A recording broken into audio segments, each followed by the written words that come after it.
Você já se perguntou o que aconteceria se alguém confrontasse um líder poderoso com seus próprios crimes? Imagina só.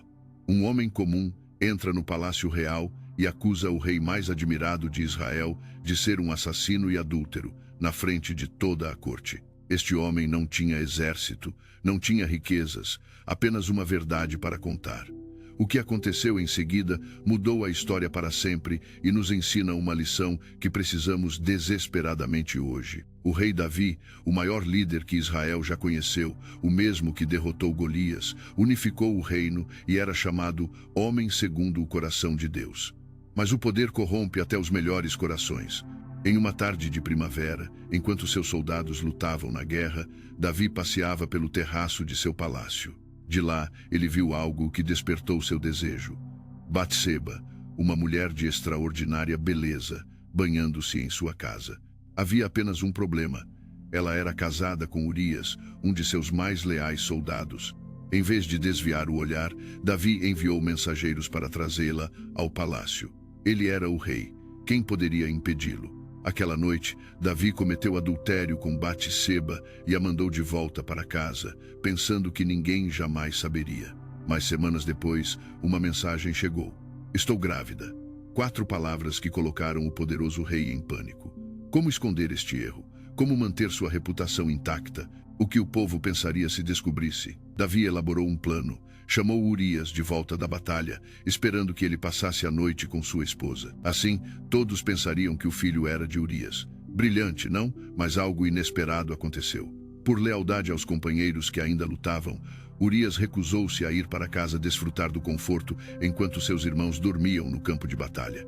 Ele passou a noite à porta do palácio. Você consegue sentir a ansiedade crescendo no coração do rei? Davi tentou novamente. Convidou Urias para um banquete, embebedou-o, esperando que a bebida o fizesse esquecer seus princípios. Mas mesmo embriagado, Urias manteve sua integridade e não foi para casa. O desespero tomou conta de Davi. Foi então que algo sombrio nasceu em seu coração.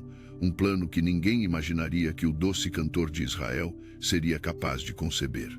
Pela manhã, Davi escreveu uma carta e a entregou a Urias para levar a Joabe, o comandante do exército. Ironia cruel. Urias carregava sua própria sentença de morte. Na carta, Davi ordenava: coloquem Urias na linha de frente, onde o combate é mais violento. Depois recuem, deixando-o sozinho para que seja ferido e morra. Joabe obedeceu. Urias, o homem leal, morreu na batalha, assassinado não pelos inimigos, mas pela traição do rei, a quem servia fielmente. O plano funcionou. Após o período de luto, Davi tomou Batseba como esposa. O bebê nasceria dentro do casamento. A reputação do rei estava salva. Os cortesãos fingiram não perceber a estranha coincidência. Ninguém se atreveria a questionar o rei. Davi deve ter respirado aliviado, pensando: consegui escapar. Mas havia um detalhe que ele esqueceu. Os olhos do Senhor estão em todo lugar, contemplando os maus e os bons. Deus enviou o profeta Natã ao palácio. Sem exército, sem armas, sem proteção, apenas um homem com uma mensagem. Como confrontar um rei que acabara de mandar matar alguém que estava em seu caminho? Natã sabia que uma acusação direta poderia custar sua vida. Então, ele fez algo brilhante, contou uma história. Havia na mesma cidade 2 homens, um rico e outro pobre. O pobre nada tinha, a não ser uma pequena cordeira que criara junto com seus filhos. Ela comia do seu prato e bebia do seu copo. Era como uma filha. Certo dia, um viajante chegou à casa do homem rico. Não querendo matar um de seus próprios animais para servir ao hóspede, o rico tomou a única cordeirinha do pobre e a preparou para seu convidado. Natã fez uma pausa, observando a reação do rei. A estratégia era perfeita. Davi não percebia que estava ouvindo sua própria história. E como esperado, o rei ficou furioso com aquela injustiça. Tão certo como vive o Senhor, explodiu Davi. O homem que fez isso merece a morte. Ele deverá pagar 4 vezes o valor da cordeira, porque agiu sem misericórdia. A indignação do rei era genuína. Como poderia alguém ser tão cruel e egoísta? Como um juiz severo, Davi condenou o homem da história sem hesitar. Natã olhou diretamente nos olhos do rei e pronunciou as palavras que ficariam gravadas na história. Tu és este homem. O palácio congelou. Os guardas não sabiam se deveriam prender o profeta por sua ousadia. Os conselheiros ficaram paralisados. Mas Natã continuou. sua voz ecoando pelas paredes do palácio. Assim diz o Senhor: eu te ungi rei sobre Israel e te livrei das mãos de Saul. Te dei a casa do teu senhor e as mulheres dele. E se isso fosse pouco, eu te teria dado muito mais. Por que você desprezou a palavra do Senhor, fazendo o que ele reprova? Você matou Urias, o Hitita, com a espada dos amonitas, e tomou a mulher dele para ser sua. Por isso, a espada jamais se afastará da sua casa. As palavras de Natã eram como punhais. Naquele momento, todos esperavam que Davi fizesse o que qualquer rei faria: mandar executar o profeta insolente, negar as acusações, culpar outros. Afinal, quem era Natã para desafiar o ungido do Senhor? Mas algo extraordinário aconteceu. O poderoso rei de Israel, em vez de defender sua honra, caiu de joelhos. Pequei contra o Senhor, confessou Davi, sua voz embargada. Não houve desculpas, não houve transferência de culpa, não houve ameaças ao mensageiro, apenas a dura verdade. Eu pequei. Aquele momento revelou porque, apesar de seus terríveis erros, Davi era diferente de outros líderes. Quando confrontado com a verdade, ele não a negou. Natã então disse: o Senhor perdoou seu pecado, mas porque você desprezou o Senhor neste assunto, o filho que lhe nasceu certamente morrerá. As consequências viriam, mesmo com o arrependimento. O perdão divino não eliminou as repercussões de suas ações. Davi aprendeu a lição mais dura: nenhum rei está acima da lei moral. Ninguém pode escapar dos olhos de Deus, nem mesmo o homem segundo o coração de Deus. Davi implorou pela vida da criança, jejuou, passou noites prostrado no chão. Mas após 7 dias, o bebê morreu. Seus servos temiam dar a notícia, mas quando Davi percebeu, ele se levantou, se lavou, trocou de roupa e foi adorar a Deus. Seus servos estavam confusos. Por que jejuou enquanto a criança vivia, mas agora se levanta e come? A resposta de Davi revela sua extraordinária fé, mesmo em meio à tragédia. Enquanto a criança ainda vivia, jejuei e chorei, pensando: quem sabe o Senhor tenha compaixão de mim e deixe o menino viver. Mas agora que está morto, por que jejuar? Posso trazê-lo de volta? Eu irei para onde ele está, mas ele não voltará para mim.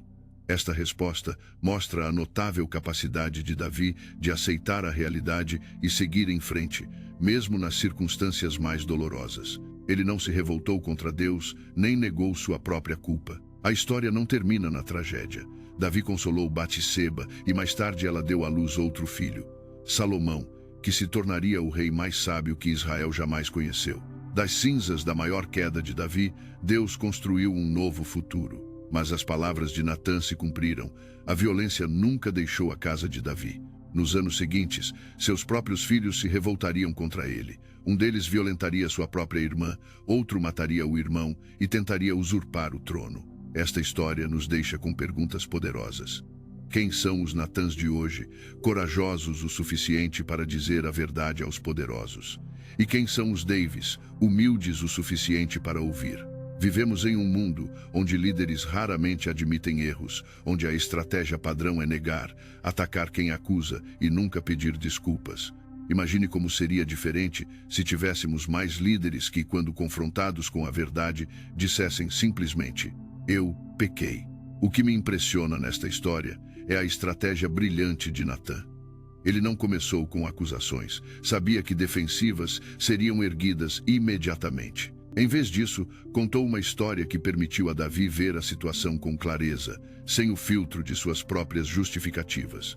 Só depois que Davi julgou o homem rico da parábola, Natã revelou: tu és este homem. Fazer alguém reconhecer a verdade por si mesmo é infinitamente mais poderoso que acusações diretas. Esta estratégia funcionaria hoje? Imagine confrontar um líder corrupto, não com gritos de protesto, mas com histórias que revelam a verdade de maneira que não pode ser negada. O método de Natã nos ensina que a verdade tem poder quando apresentada com sabedoria. Não basta ter coragem para confrontar, é preciso sabedoria para confrontar de um modo que possa ser ouvido. A verdade sem estratégia muitas vezes cai em ouvidos surdos. E quanto a nós, quem em nossa vida tem permissão para ser um Natã? Alguém que pode nos dizer verdades difíceis quando estamos errados. Ou estamos cercados apenas de pessoas que concordam conosco e validam nossas decisões.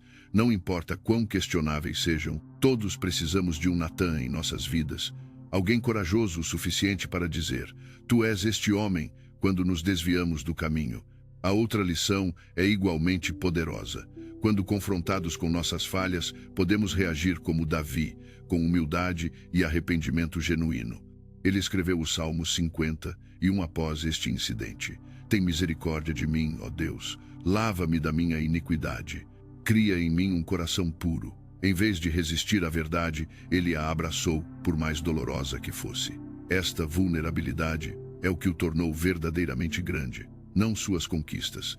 O poder da história de Natã e Davi é que ela fala diretamente ao nosso tempo. Em uma era de pós-verdade, onde fatos são distorcidos e líderes raramente prestam contas, precisamos tanto de Natãs corajosos, quanto de líderes humildes como Davi. Não o Davi que abusou do poder, mas o Davi que se ajoelhou em arrependimento quando confrontado com a verdade. Às vezes me pergunto, se Natã confrontasse os poderosos hoje, como seria recebido? Seria silenciado, ridicularizado, desacreditado? E se confrontasse a mim ou a você, a história nos desafia a sermos tanto Natã, tendo coragem de falar a verdade ao poder, quanto Davi, tendo humildade para ouvir a verdade sobre nós mesmos. Pois a verdade, como disse Jesus, nos libertará.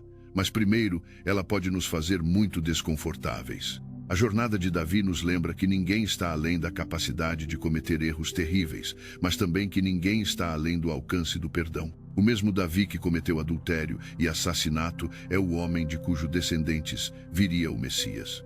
Deus não descartou Davi, apesar de sua queda. Isto nos dá esperança, não para pecarmos impunemente, mas para sabermos que nossas falhas não têm a última palavra em nossa história. Esta história antiga ainda ecoa em nossos corações porque toca verdades universais. O perigo do poder sem prestação de contas, a necessidade de pessoas corajosas que falem a verdade e o poder transformador do arrependimento genuíno. Em um mundo de escândalos contínuos e negações infindáveis, talvez o que mais precisamos sejam mais Natãs e mais líderes dispostos a dizer as 3 palavras mais difíceis: Eu estava errado. Você já viveu um momento Natã, quando alguém teve coragem de lhe mostrar uma verdade que você não queria ver? Ou talvez tenha sido você o Natã, reunindo coragem para confrontar alguém com uma verdade difícil?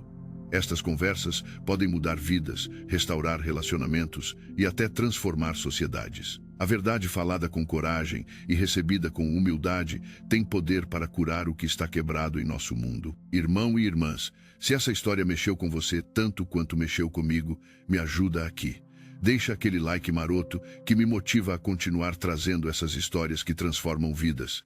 E se inscreve no canal, tem muito mais vindo por aí. Agora me conta, qual parte dessa história te impactou mais? Ou melhor ainda, você já viveu algo parecido? Desce aí nos comentários e compartilha comigo, porque adoro ler cada história de vocês. Deus abençoe sua caminhada.